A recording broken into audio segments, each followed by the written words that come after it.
Okay, mga kapatid, magandang gabi po sa ating lahat. At gusto ko lang pong i-share, no, yung ating salita ng Panginoon sa oras na ito.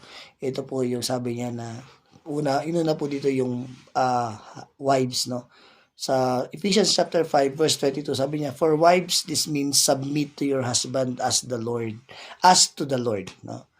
For a husband is the head of his wife, as Christ is the head of the church." So dito, sabi niya dito, ay submit, no? I-submit natin yung ating sarili sa ating asawang lalaki. So hindi ang ibig sabihin po ng submission ay hindi po yung lahat na lang ng gusto niya ay masusunod, ano?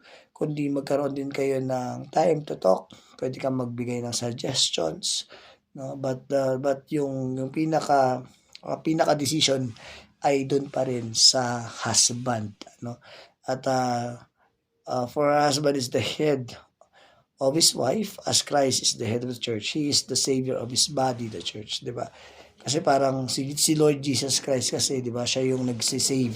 Siya yung nag-save sa ating lahat. Siya yung nag-save because we are the church and we are the bride of Christ. Yun nga yung sinasabi ng Bible. Okay? So tayo bilang Kristiyano or bilang asawa, tayo ay marunong dapat na mag-submit sa ating asawa. And as husband naman, sa Ephesians chapter 5 verse 25, sabi niya, "For husband, this means love your wives just as Christ loved the church." So napakalaki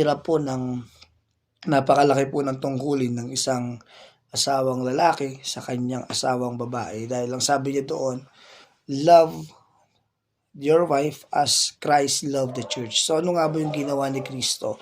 Ibinigay niya yung sarili niyang buhay. So ibig sabihin, bilang isang asawang lalaki, of course, you have to sacrifice.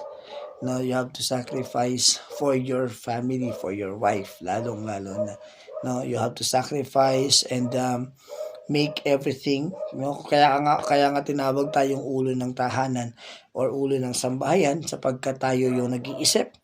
Tayo yung nagpapakilos sa ating buong pamilya, no? Hindi yung kasi minsan, sorry to say, marami na pong nangyari na parang ang nanay ay napapagod sa loob ng bahay dahil siya ang lahat na gumagawa at kumikilos, siya rin ang nagdedesisyon. So dapat bilang tatay, ang tandaan natin, ang asawa natin ay katuwang natin sa buhay. So ibig sabihin, kung ano man yung gagawin natin, ano man yung magiging desisyon natin, sila po ay susunod lamang sa ating mga gagawin. So bilang tatay, bilang asawa, dapat tayo po ang tayo po ang mag-isip na ikagaganda ng ating pamilya at magpakilos sa ating pamilya. So marami pong salamat, yun lamang po.